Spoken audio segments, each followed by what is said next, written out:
Good morning. Welcome to Help the Helpers. And we're so glad to have Dan Schachter with us this morning from Israel. And we've sort of followed and enjoyed, many of us, his wisdom and we're just very happy to have him here with us. And Katerina, you say a He little bit more? lives in Israel. He was born in Norway, Oh, really? I didn't know that. speaking English, Hebrew, and Norwegian fluently. Dan Dan is a focusing coordinator, a focusing oriented therapist, and a clinical psychologist in private practice. He teaches focusing, TAE, which is thinking at the edge, and the implicit philosophy of the implicit.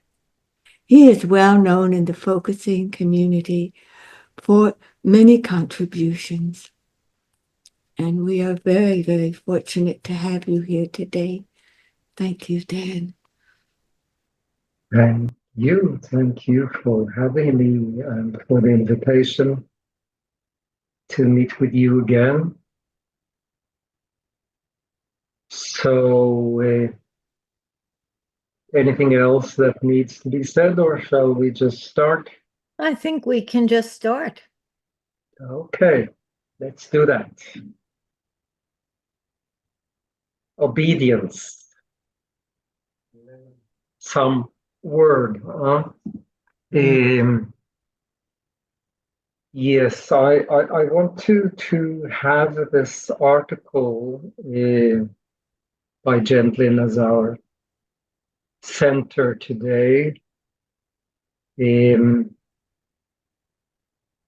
remember when I first found that article, I found it surprising, intriguing, very much the Gendlin I knew, but also some different angles, surprising angles. So I really recommend for those of you who haven't yet read that whole article to take some time. It has, where I read it, several surprises. Now, and we won't go, this won't be a meeting of reading the article together. I will draw out a few points that I find stimulating and inspiring. So let's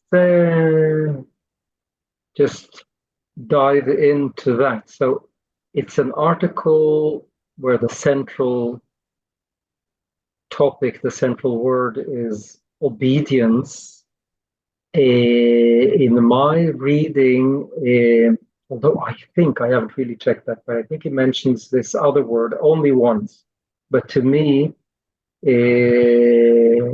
what I find and get from this article is a movement between a relationship between the word obedience and the word rebellion, which he introduces in a surprising, at least to me it was, in a surprising way. And to highlight that, we might maybe say something about, I think, at least in my expectations, when someone develops a philosophy, a method, a system like Gendlin did with focusing, felt sensing, I kind of have come to expect that that person will say, this is what you do, and you have to be loyal to that. This is what we do. This is the solution. This is the way to do it. Now, Gendlin does it a bit differently, not only here, but quite powerfully here. And what he suggests when he in this article, and it goes through what are the things, the topics, the ways, the teachings, the teachers one might be expected to be obedient towards, and goes through. So maybe one should be obedient to this, maybe one should be obedient to that. And then when he comes to felt sensing,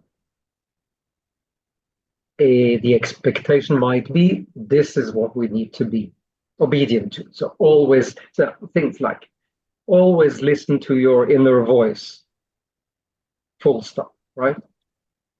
So let's read a few paragraphs together.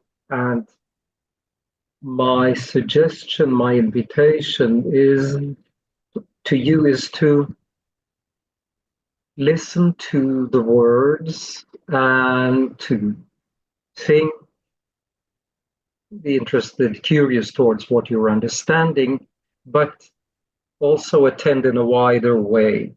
What do I sense? What do I feel? What are my gut reactions?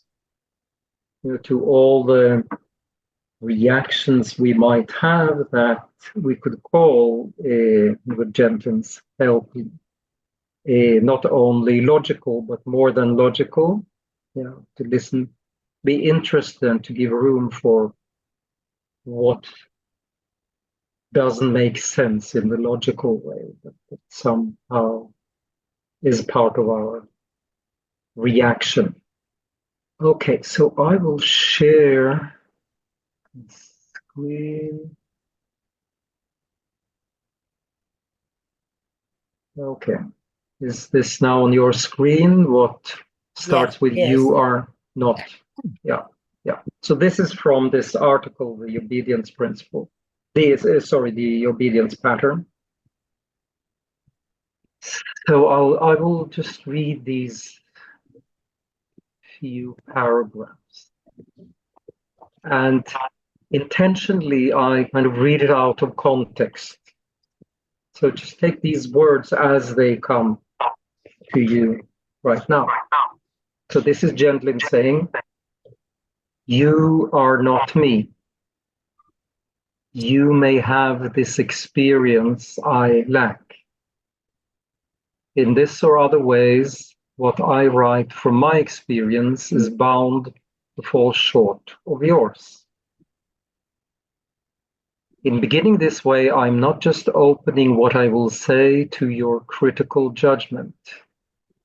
I'm pointing to your insight, which necessarily includes more than I can know.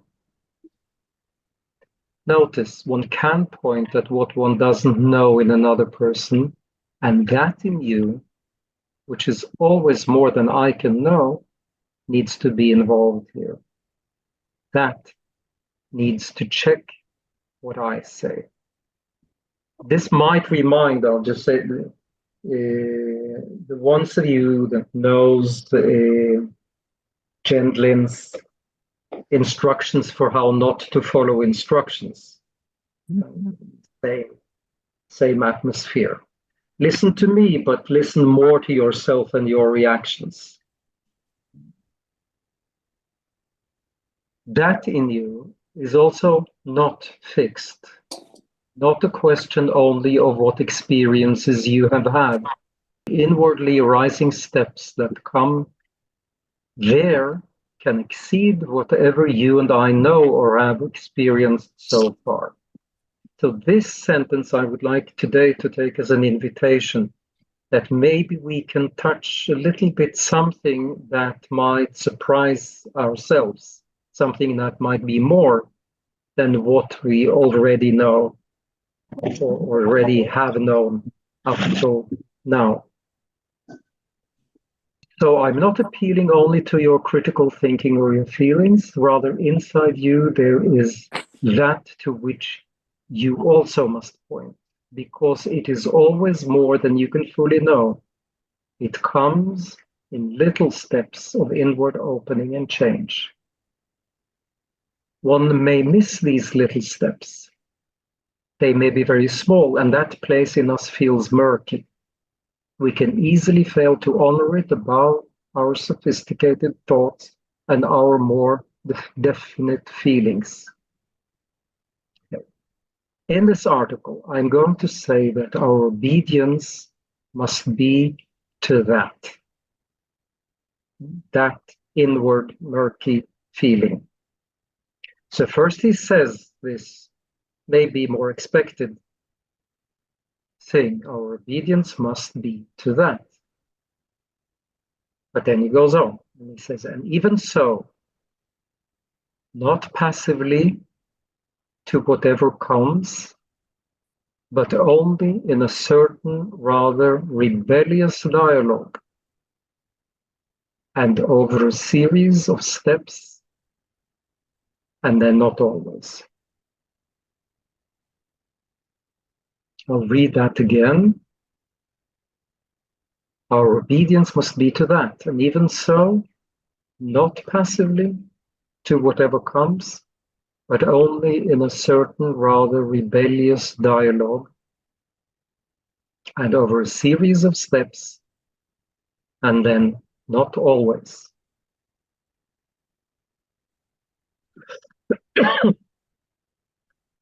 Now, I would like already at this point for us to do some felt sensing. So, pausing. And for each of us to turn towards that, what he calls here the that, and turn towards that with curiosity, openness. What happens inside of me when I hear these words in this context? Especially my reaction to the word obedience and to the word rebellious.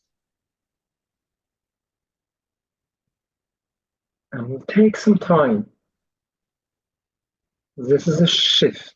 Your attention while I was reading was outwards towards these words on the screen, my voice. And with that, taking that with you, the invitation is now to turn towards yourselves and your insight. What is going on in there as I'm hearing these words?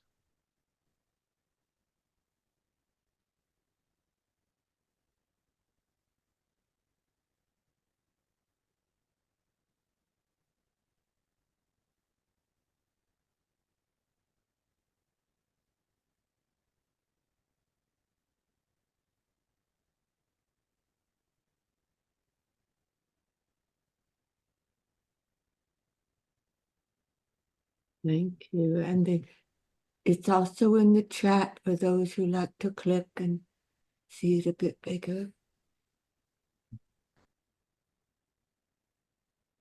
Well, so my invitation is to be interested in what you're thinking, but also what you're feeling, what is happening in your body, the more vague sensations that might be there. Maybe something part of it might be surprising, new, unfamiliar. There might be something comfortable, something less comfortable.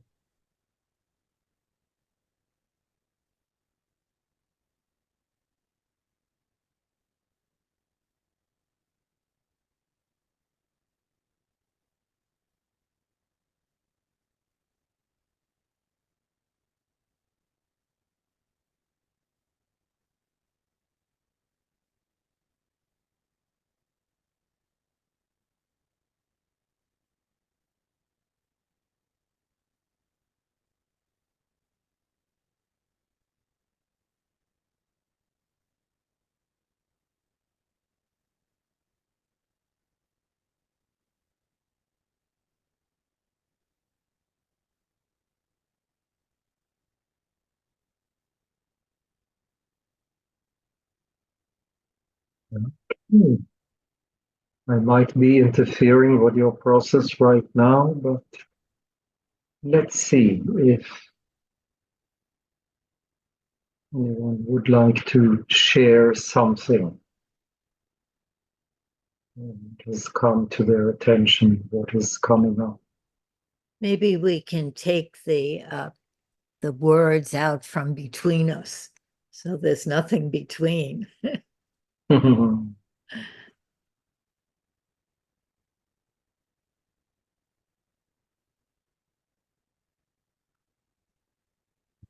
Maybe we take the screen share away. What do you think? Okay. Yes. Yeah.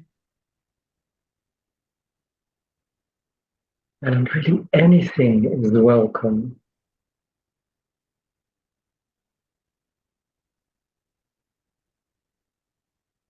Share to ask. Would you like me to read it again and we pause after? Okay. Yes. Good idea. Few people would like that. Yeah. Oh. And you have the link in the chat so you can make it as big as you like on your screen. A certain rather rebellious dialogue, trying to sense and make sense of our present situation. Katerina, I would like to stay right now with the sentence from the article first. Yeah, that's What he I says about our obedience should be to that. And then Just that sentence. at the start, I have to tell the reader I have not experienced. Well, let's not do the whole thing because that would be too long, I think. The obedience can be split. No, also not that. Let me Let's have let Dan me read that sentence. right. I'll do the share screen again, and then I think we could just hear it. Yeah.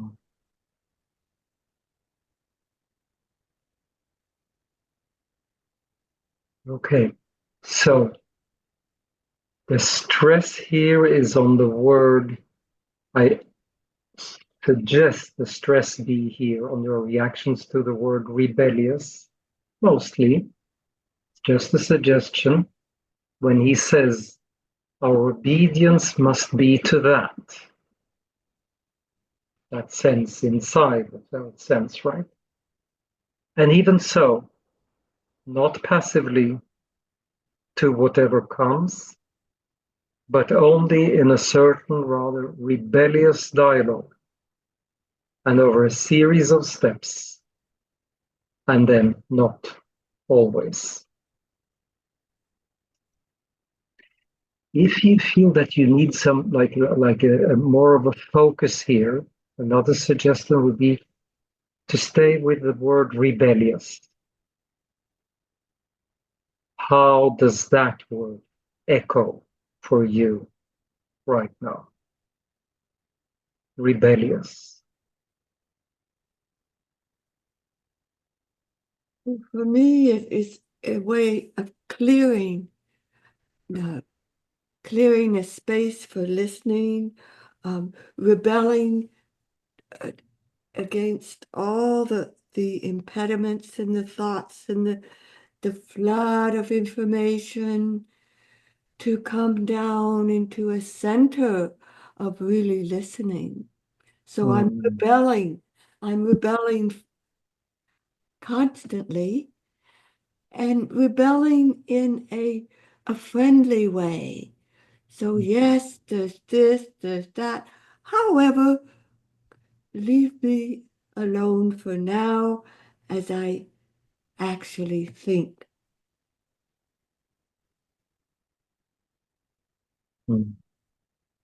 So clearing and in a friendly way.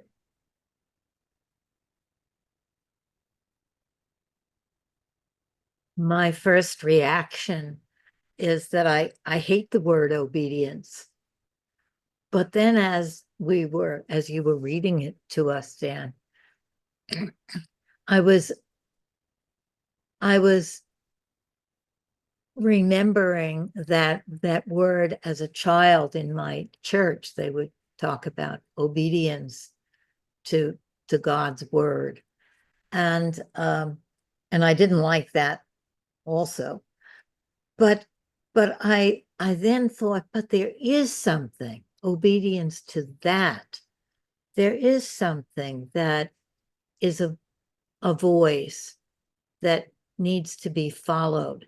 And I remembered when I started this Help the Helpers group, it came to me, and it felt like I had to be obedient to that coming. But then the rebelliousness, I think, is important of not just taking whatever comes and saying, oh, I'm going to do this, but really dialoguing with it and having freedom with it. I thought of the story of Jean's escape from the Nazis with his father as a kid, and his father kept navigating in very surprising ways how they would escape. And he would say, no, I know we're supposed to do this, but no, I don't feel it. I feel we shouldn't. And Jean had said to himself as a little boy, what kind of feeling is it that tells us what to do? And I think his whole life was really elaborating that. And I was thinking about obedience in that way to that thing, that feeling that tells us what to do. But even then, not blind obedience. So what I'm hearing is that your reaction to your relationship with the word obedience in a way or in some ways is changing. Is a word that you know that you hate, but then ... all things start, all kind of things start to happen. And there is we maybe could say it in this way, that there is a no, and there's an importance in that, in a no. Yeah, maybe something we could relate to here is that there is something going on between a no and a yes. What do we say no to? What do we say yes to? And in what ways? Yeah. Are you raising your hand, Astrid? Yes. I have also two voices there. I've read this paper several times a long time ago, and one sentence stuck out to me where Jean points to Meister Eckhart having exactly that thing, listening to the abbot, obeying the abbot, representing authority and tradition, or listening to that inner voice, to that small voice. So where does my obedience go? This is how I remember it, and I feel this keeps coming up when I hear you talking. So that in that sense, for me, this is very rebellious, because listening to that larger inner may not go along with what traditional authority implies. And that, to me, I felt very freeing and liberating. Thank you. Yeah. Thank you. What you said is very similar to my reaction and my thoughts about this article. And as in a way, as we heard from Lynn, when you go through this article, he keeps turning the word obedience around and then around again and then around again, and it enables us to open up to what this is all about, and not to relate to those words in the old familiar ways. Yeah. Anybody else?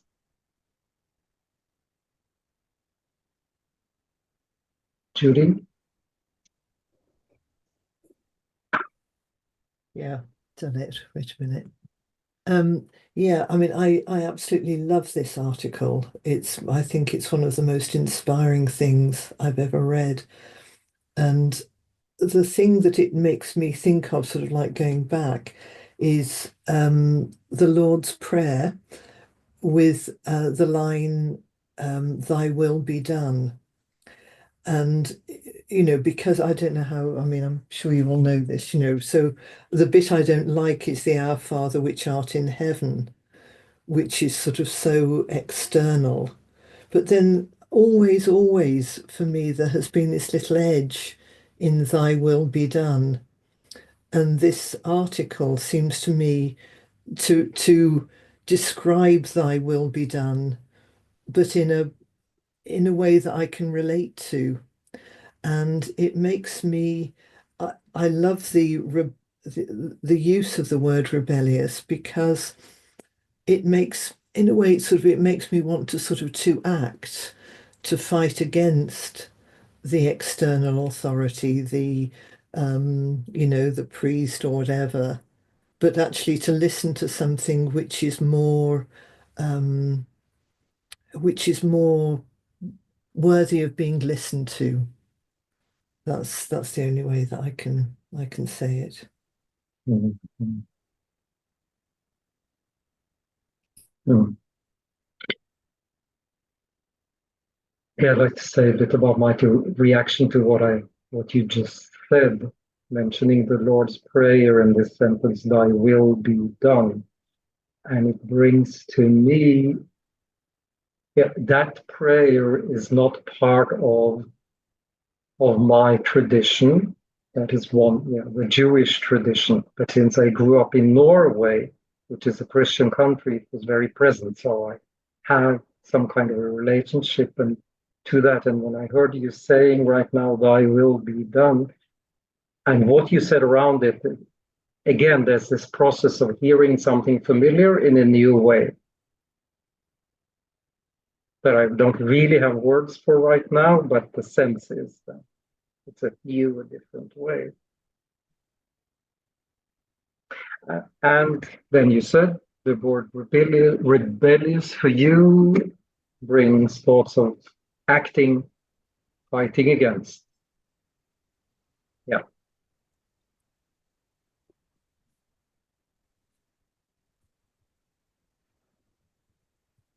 I remember years ago when you came and you talked to us, Dan, about what do you want this word to mean? And the word obedience means something very different when it's juxtaposed with rebellion. It's as if the two words together make something. And sort of speak to the question of, well, what, if we listen to the still small voice, maybe the still small voice is trauma based or culturally based, and it needs the rebellion even with that small voice to question it and to mull it over. Exactly. Yes. Yes, I do think, how to say this, it's a huge topic, how to say this shortly, that as with any, I mentioned a little bit about this in the beginning, as with any method or philosophy, there is also always the danger that this will be the new, I feel like even saying, this will be the new God. And what this article emphasizes for me is Gendlin, who is the developer of this method and this philosophy, saying, relate to this in a rebellious way. rebellious dialogue with this, with focusing, with felt sensing, with this voice inside. And even, and then he surprises again at the end of the sentence that I read out, and not always. He even takes that step. Sometimes maybe this is not what should be your authority. And I feel that as a very courageous move. Now, someone wrote something in the chat. Would one of you maybe read that out?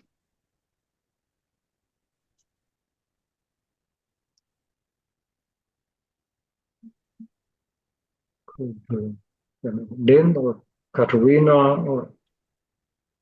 Yes, let's see what's in the chat. I am musing about obedience as yield to gravity, to support, to receiving, even if receiving the desire of someone else might also spark some loss in me or some other uncomfortable feeling. So, and then she says, and rebellion as a push or protest, the push against injustice, the push towards boundary. Also noticing any hard edges in that which I do not want to soften to the other and to other parts of myself. Mm. Yeah. Wow.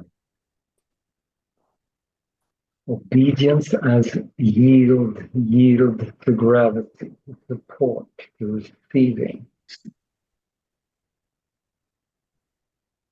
Again, we have examples of, and Lynn mentioned this, what I talked about in that meeting, that what do you want this word to mean is an invitation from Gendlin's practice of thinking at the edge.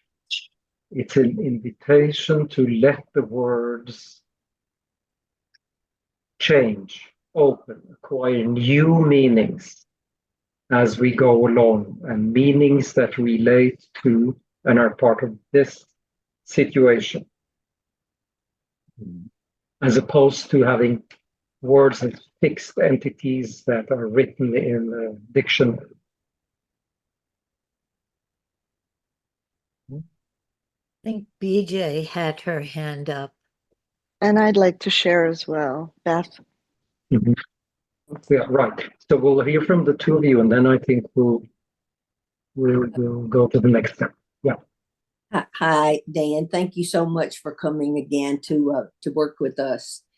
As you've been talking, and I think maybe it was Judy, something Judy said made me, the sense of agency arises in me. And the image that came was standing on a child's seesaw and standing on the fulcrum, and that it's always a balance.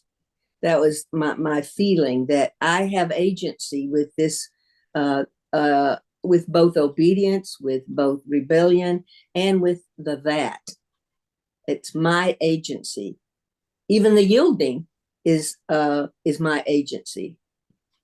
So thank you again. Yeah, right. So agency at the center, agency towards obedience, with rebellion, and also with that. Yeah. So agency at the center. Right. Yes, Beth. Yeah, so I'm there's something, it's a English colloquialism of you can't fit a round peg in a square hole, and there's this image sense of obedience patterns as a circular, repetitive And there's these threads of, as rebellion is the action outward, that there's this what can come from being with an action block is that obedience pattern changing into some new, fresh, active engagement with beyond the block, the action step beyond the block. And so there's like the four, it's almost like the four: action block, action, obedience, and these threads that take the rebellious coming up against an action block. And somebody mentioned trauma. There's like, yeah, when that trauma sticks it, the stuckness of it. But it's that with that being with the action block coming up against it, that I can feel into the action or the carrying forward of that rebellious movement, unstuckness.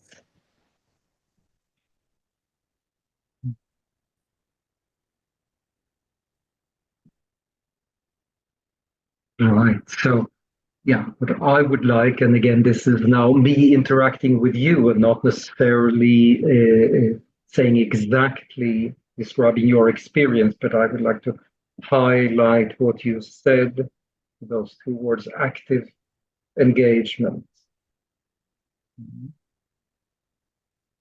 So the action blocks and then active engagement.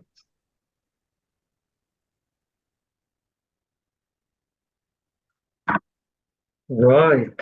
How are we doing with time?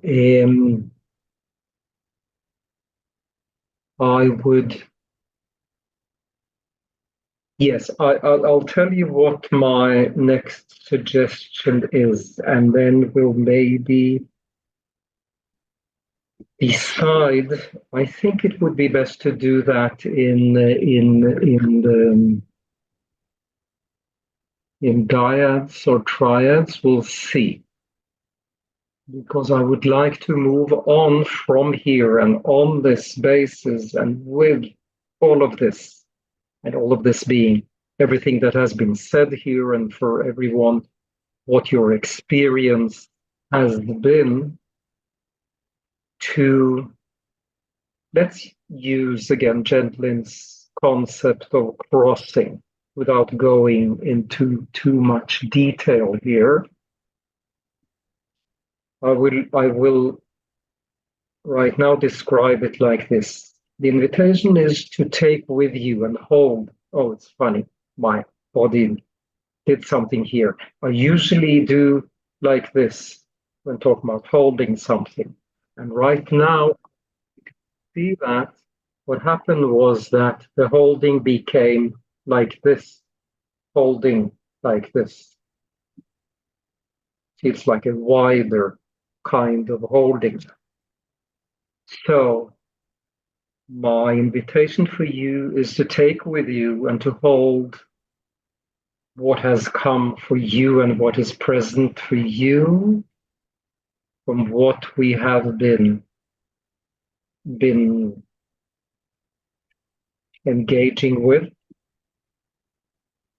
You might, for example, want to take with you your felt sense of all of this, or your felt sense of obedience or of rebellion or rebellious. Take with you centrally a quality of a felt sense. And then to hold, to do one step of asking yourself a question: how do I feel right now? And here we're going big. How do I feel right now about the situation of the world? And I want to make this big. I want.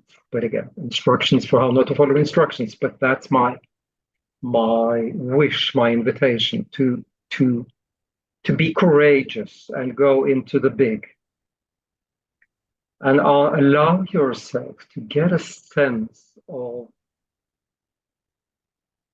the state of the world right now.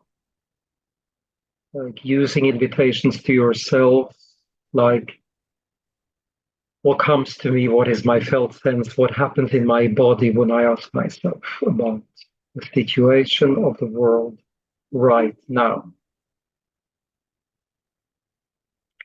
And then to hold those two together, the felt sense of, let's say, of rebellion, of obedience, of the pair of the juxtaposition of rebellion and obedience, to hold that felt sense and to hold the other felt sense, the situation of the whole world right now. Just open up to what happens when you hold those together. From there, I won't direct you more, whatever comes in whatever way for you, holding those together. Okay. Is that clear? Any questions, difficulties about that?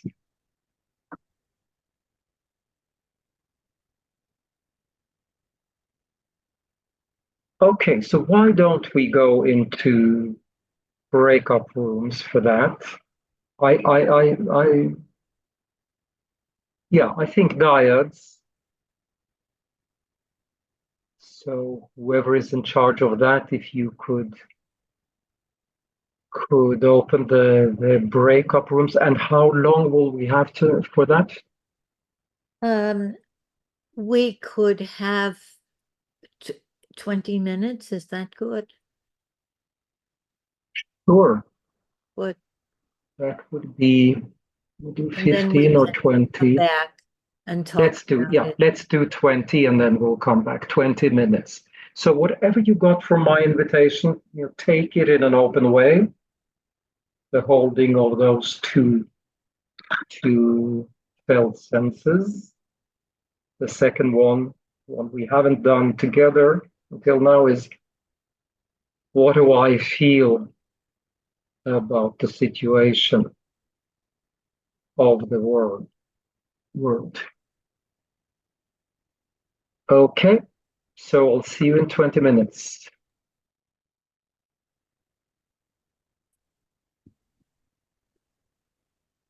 It takes us a minute to sort of really come back, right? Sure, yeah. From one universe to Exactly. The more private room to the more public. I'm sorry I missed some initial part of the meeting today. Where are these articles? Where can I find them and read them? We'll give them to you, Sashi, in the chat. Yes, we'll put them in the chat again. Thank you. I think there's also a reference in the invitation to the meeting. Yeah. Okay. To this article. Mm-hmm. Christine's poster in the blue letters at the bottom. Thank you. Yeah. And Dan, I really resonated with your gesture of holding and then another kind of holding. When we are in the face of this question of our world and what is happening.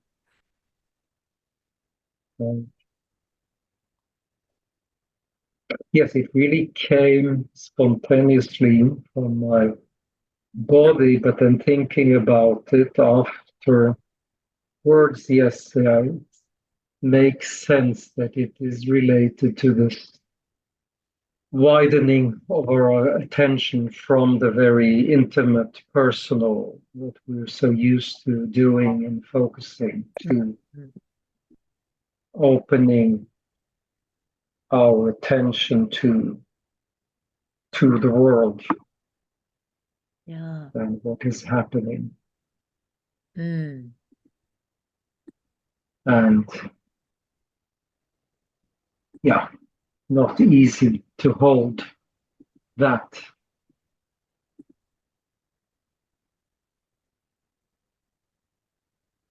Yeah, I could share a little. My name Who's that speaking? is Lou Cox. Right. This is my first time here, so Yes, welcome, Lou. thank you. I'm appreciating the group. In our dyad, we both seem to be mirroring internally what's going on outside, externally. That there's this disruption of the usual order and some destruction going on, and but a sense of in my partner, she said that it was necessary and could be beneficial for a new order of things. And I sort of feel the same way too. I'm very involved in a process of allowing my rebellious side up, which had gotten squashed as a kid. And so a lot of anger, a lot of rage, a lot of actual hatred too, and a part of me. And the more I've let that up and the more that has softened, and I've welcomed it and felt some compassion for that part because it was so hurt and it didn't have many options except to go there. I felt some compassion for all the folks who are doing the destructive side of the process in the world, taking things apart and tearing them down. And I have a sense that that's just a necessary piece of our collective waking up to the fact that we're all responding to unhealed trauma in us. So that's at a very deep personal level and also sense of the collective. In terms of actions, I understand I have to still do my best to prevent people getting hurt or destroyed in some way. So while I may have compassion, I need to be present to the moment, and whatever the moment calls for them. It might be fighting or it might be yielding. Thank you, Lou. Thank you. So much there in what you said. Lou, I felt so deeply when you talked about your anger and sense of injustice and how that needs to arise. And you need to be fully present. I felt that for myself. And I was so grateful that you expressed this. Thank you. Yeah. Right. So we also have that interaction here. I feel like saying, like crossing what I'm hearing from you with what's going on for me, this wider holding, taking in what you're saying. There's a call for, how to say that, I would say for myself, a more exact way of being present with all these complexities and so much destruction. Yeah, I'm taking in the destruction, the need for a new order, the anger, the need to be aware of people getting hurt, in this process. Right.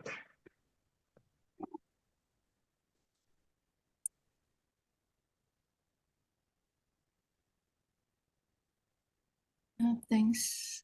Thanks for bringing for saying that. Yeah, the word.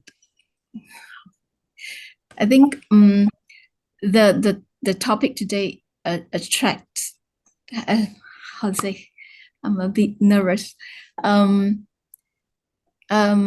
It's been quite a long time for me to be here, and I've been struggling with obedience and revolution. This one rebellion within myself as well.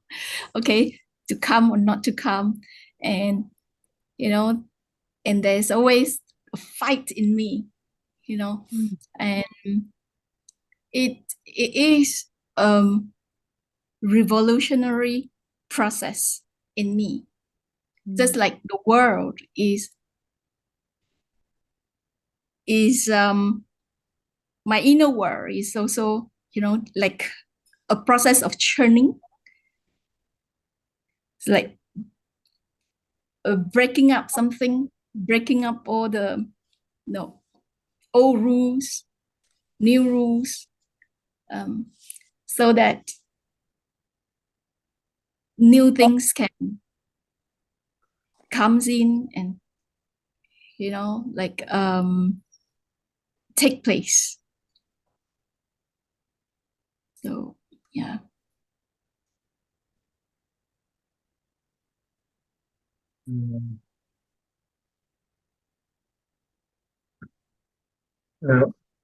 For example, if we stay with take in, I wrote down what you said, a revolutionary process in me.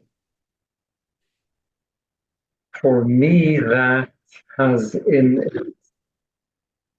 a feel of the outside and the inside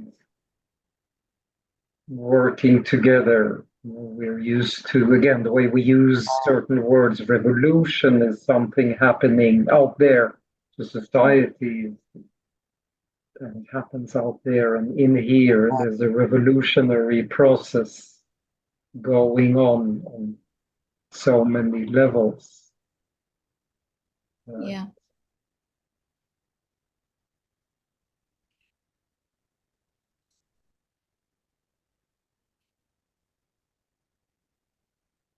I try to speak up, so I'm a little bit nervous because my English is not the best. So the word obedience, because I'm from Germany, it triggers immediately a strong resistance and a kind of fear. It is a kind of, because of our history, obedience is something I think very difficult to deal with. It is very complex. And it's not just I would say, in the regard to the history and the nation of the country. So it's always a kind of burden or a responsibility how to deal with obedience.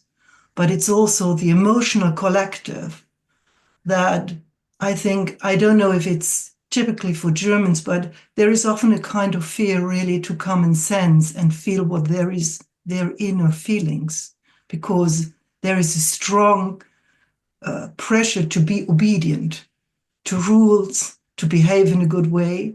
And there is a kind of fear, which is something new, what I just realized in that way, that there is a kind of fear to fall out of the system or the group if I'm not obedient. But there is also fear to come closer to what I'm really feeling and sensing. And because I have so many difficulties with this word obedience, I was reaching out to the word surrender, to surrender what is there, a kind of opening to what is true, whatever this is. So there is much more, but I just realized these, yes, I would say it has for me a very collective flavor. And to sense also the state of world and what happens, it triggers a lot of fear. And my question is how to deal with these complexity of fears and how this fear brings people in a kind of wrong obedience and to come in touch, to be courage or fearless to come in touch with their own obedience, what is true. Yes, so that's for the moment. Wow. Beautifully put. Yes. Yeah. Yeah. And so, I could stay here and then and respond to this, I think, for some hours. To Yes. say something shortly. And of course, there's no other way, right? We respond as individuals, persons, as part of a culture, part of our history. And what you're saying as a German, I feel gives me courage to, just very shortly say something about, of course, I cannot hear what you're saying in another way than as a Jew, an Israeli. And I feel that, well, I have to say, part of my reaction is something like across the gaps or the walls or whatever, sense of connection with what you were saying from my history and my culture, and it brings up a lot of not only of the past and the history, but about the situation we're living here in Israel right now with all the horrors going on.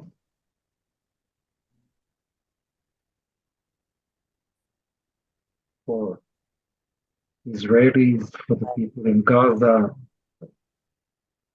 the West Bank, the Palestinians, so much horror. And that's what resonates to me, this huge pressure to be obedient to the culture, to the mainstream culture. Dan, maybe forgive me if I say something that's not attuned, but there's a part of me that wonders if we could take a pause right now, just with all that was brought in. So much. Let's do that. I think pausing is always a good thing. Yes.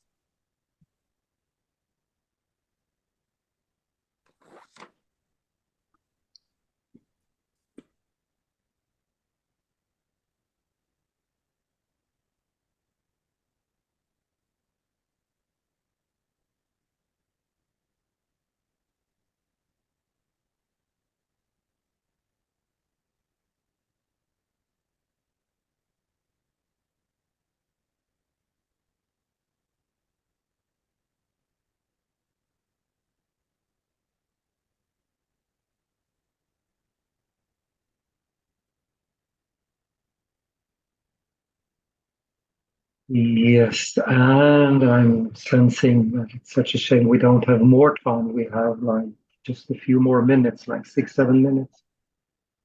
I would like to have the opportunity to pause even longer and to open up more. I'd love to just, if I can, say something that's from the perspective of someone who arrived an hour late. And I it's interesting, I'm noticing that whilst I knew the title of this meeting, from listening to who's spoken since you came back in again from your breakout rooms, I haven't got a sense of what you've been with yet. And Yeah. we've got a verse, a poem. It is a good time for that, so we can. You know what, Katerina, I'm wondering, since we have such short time, what I would like to suggest is we take a moment.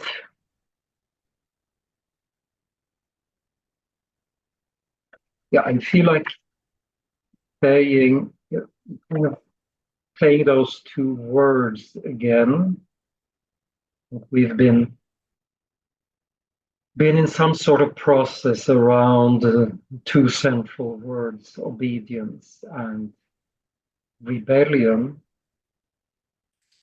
I got a sense from, just the few things we heard that there has been some content contacting those two words on very many levels, and things opening up to a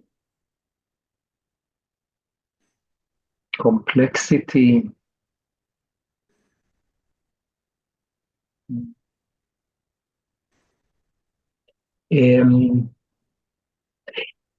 Okay, what I'm feeling right now, I would like, instead of reading out the poem, you have it, you can read it for yourself. But I do feel like saying something, because that was a kind of what I felt, that maybe that word is too big for this, but something in its direction. Rebellious move on my part to choose that poem. And I do want to give you a background. What happened on that day when I was asked to find a poem for this meeting, there, in the news, there was this thing about where Trump had said, in the context of cutting foreign aid, something like, why should we give all this money, for example, to a place called Lesotho? Nobody even knows where that is. And some of you may have heard this and some not. He mentioned the name of a country in Africa and said, we don't need to give them any money. Most people, I don't know if he said everybody, nobody knows even where that country is. So that moved me to choose a poem from Lesotho. So it's more about that than the content, although I find the content quite beautiful and kind of bringing me in touch with a world that I don't know. So that's the story behind that. And then I wanted to share screen of a map and to show you where Lesotho is, because there is a country like that, and it is in a certain place in Southern Africa, and there are 3 million and something people living there. So just the act of saying that as a response to Hi, Dan. Trump had said. Hi, Dan. Can you hear me? Yes. I just want to take a moment. This is Pauline. Pauline.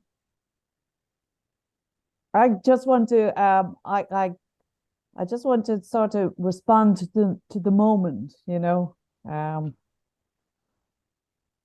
this world, there's 22 of us in this world, in this moment, in this resonance right now.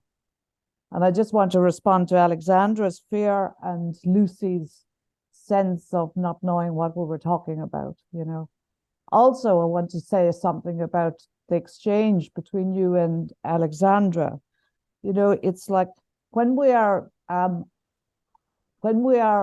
identifying as something, then I think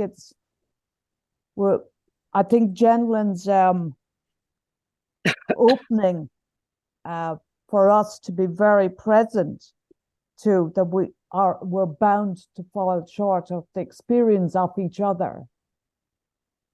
So I think that there's something about Alexandra identifying of her fear of being German, and you identifying something of your Jewishness, And for me in this moment, it's kind of like we can hold the spaces for those old stories. Because in the moment, we're open to each other. And when Lou Cox, that I haven't mentioned, when we open to our new sense of ourselves, then those old stories, don't need to be identified with, For me, it reduces my fear. And I can see you, Dan, I can see Alexandra, and I don't have to actually remember the old story. And for me, that's the new order. And it's not a new order, but it's a new potential. And it is very healing in my tummy, even though it's really fluttered and all that. And as for Trump, maybe he didn't know where Lesotho was, but I can find it on the map if I want to, I know it's there, Yeah, But right. in this moment, whatever that I'm contributing to ease and reducing fear, to me, that's a new order. And it's love, and it's the potential for whatever words I put into it. The words will be defining and a problem, but ease, easy. If we can make this much easier than it has been, and that to me is coming from Patrick's day here, it's like that's just an identity. But the old story has value too. So I just want to send that back to Alexandra's fear and back to Lucy's. This is this moment. This is real. Yeah. Thank you. Thank you. And I just want very shortly to share with you something that happened to land in my inbox, my mail this morning. I want to show you this. Where is it? Oh, I won't be able to find it. Let me see. Yes, this is from the organization Avaz. And they're saying, at Avaz, we're asking a question we think many of you are. Amidst so much pain and need, where do we even put our focus? We've landed on a surprising answer. Ignite a global joy rebellion. A joy rebellion, capable of pushing back against fascism while building new progressive power that can create the thriving world we need. So that was lovely receiving that this morning about the global joy rebellion. That's a beautiful way to end our group this morning. And thank you, Pauline, for making sure that all of the balls were caught, Alexandra's and Dan's. Thank you so much, Dan. I hope you come back soon. Thank you all. Thank you very much. Bye-bye, everybody. Bye-bye. Thank you. Thank you. Bye. Bye. Be well. All right.